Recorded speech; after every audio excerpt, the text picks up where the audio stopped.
Welcome back, everyone. We're diving into some fascinating conversations, this time with Iranian philosophers. Just a heads up, we're working with translations here, so, we might miss a little something in the finer points. But we're going to get the good stuff, don't worry, today. We're hanging out with Saadi. Oh, Saadi. And this story, it's about, well, an old holy man dealing with some serious knee pain.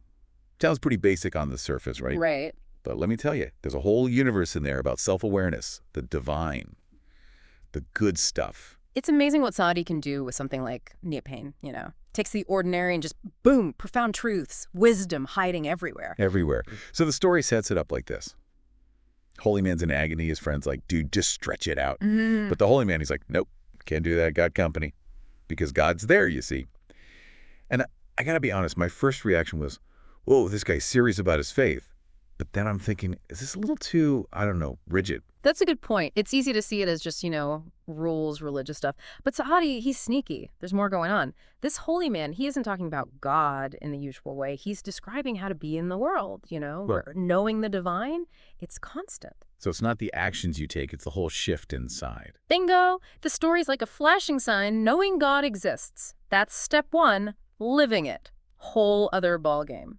Our holy man, he's living it. It's not an idea to them, it's reality. It's like that Sufi idea, right? That nothing's separate from God, place, time, what you do, all connected. I think our holy man had to work at that. To be so aware. Or was it always there? Like self-reflection, did that get him there? Now that's a question that cuts to the chase. Saadi wants us thinking about that. See, the holy man, he's not saying no to his buddy to be difficult. He's showing us another way to be, where the divine, it's woven into everything, even knee pain. And yeah, to get there takes time, looking inward, all that good stuff. And the friend. Assuming they're alone in the room, isn't that a classic veil we all deal with? Like, forgetting God's there even in the everyday. Oh, absolutely. Sufis talk about veils a lot. The stuff in our hearts that blocks us from really experiencing God. Ego, fear, all that. Clinging to stuff. The friend, assuming they're alone, that's a perfect example. Forgetting the divine's just there.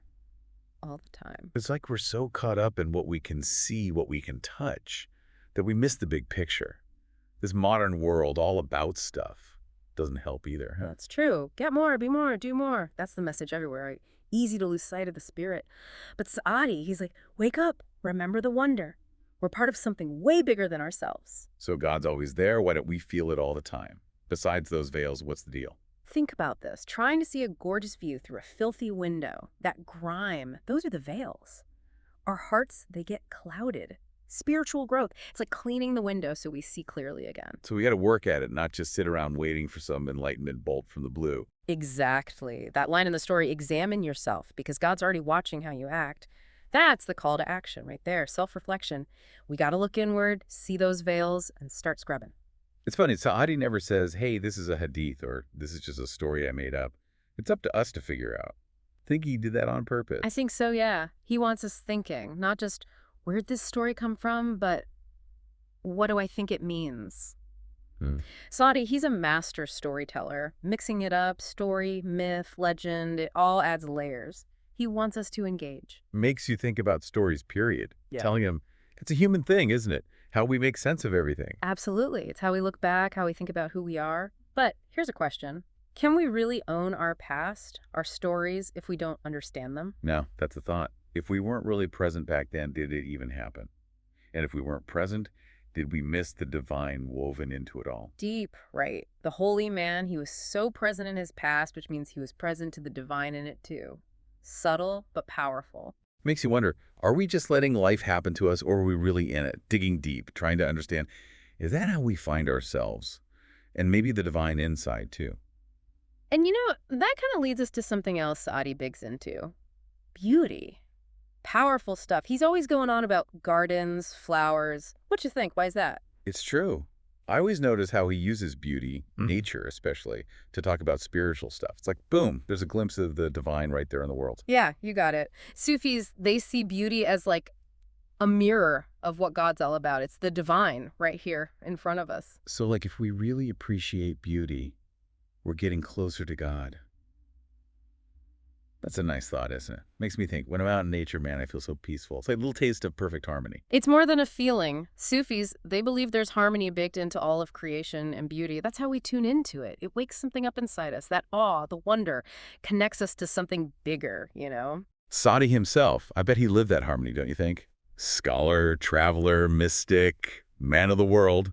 Wasn't a one-trick pony, huh? His whole life, it's like an example of what he preaches, that balance, always talking about it, right? Material, spiritual, inside, outside, you, me, everybody.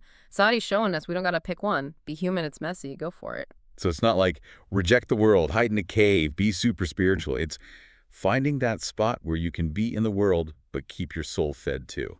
Makes me wonder, what's Saadi say about the tough stuff?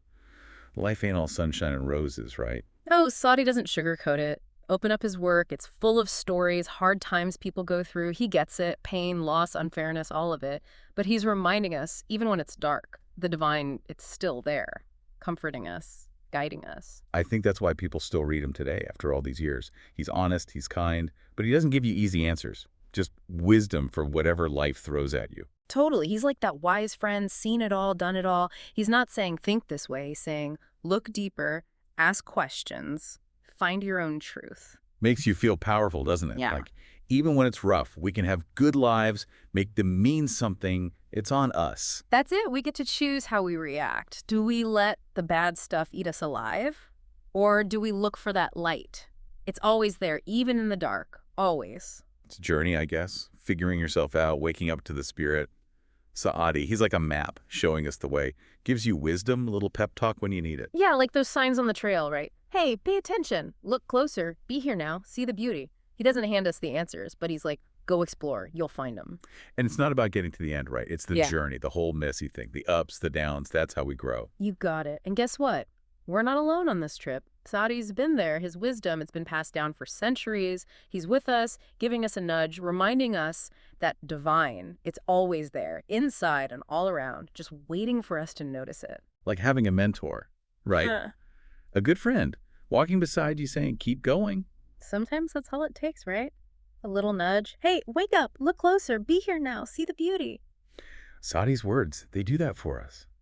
They wake us up to how rich life is, how we're all connected to something way bigger than ourselves. And as we go on, remember, this whole self-discovery thing, growing your spirit, it doesn't just end. There'll be moments you get it, moments you're lost, times you feel connected, times you feel alone. But we got to keep going. Right. Keep our eyes open. The wisdom's there if we're looking.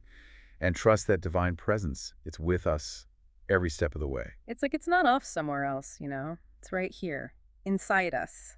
Just waiting for us to find it, let it grow, let it out. In our thoughts, what we say, what we do. Whoa. So that means we could be like carrying that light, that love, compassion, beauty, wisdom. We all got it in us, different ways, but it's there. And when we do that, the world gets a little better, a little more beautiful, right? Because that spark, it's in everyone. That's a beautiful thought. You know what always gets me about Saadi? His words, man. It's not just what he's saying, it's how he says it. You feel like you're right there with him. He was a poet through and through. Yeah, not just information, it's feelings, pictures in your head. He wants to change you with those words. All that poetry, so many images, metaphors, playing with the words. Beautiful, but it hits you deep. You know? That's language, right? It can make us think differently, believe differently. It changes how we see the world. Saadi knew that, man. He could talk about big ideas, but he makes it fun, easy to understand. Everyday words, stories, even jokes, all to show us these deep truths, make them real, make them work in our lives. He's like a chef, right? Mixing all these ingredients, wisdom, wit, just looking at the world, and bam, it's a feast for your soul. Didn't talk down to you either. Like, come on in, let's figure this out together. You find your own truth. That's why people are still reading him all over the world, all these years later. It's timeless, it's human. We get it because it's about how we feel, what we go through, trying to figure out what it all means. His work reminds us, being wise, it's not just having a head full of facts. You got to live it. Let it change you inside. Yeah, it's about being a better person, more caring, more loving, more connected to everything, yourself, other people, and yeah, the divine, it's all around. Brings us right back to that holy man and his bum knee. It's not just about being religious, right? It's a wake-up call, the divine. It's here, now, in everything. Shift how you see things, be more aware, and suddenly the world's full of wonder. You're thankful, you're loving it. So we've been digging deep into Saadi, his wisdom. Let's take it with us, huh? Be careful what we say to ourselves, to others. Be aware. See the beauty, find that balance, and don't forget this whole spiritual journey, it doesn't end. It's an adventure, figuring out who you are, where you fit in the whole big picture. Thanks for joining us, folks. Hope Saadi's words keep inspiring you, help you on your own journey. Until next time, may your path be full of light, love, and that grace, that divine, it's always there.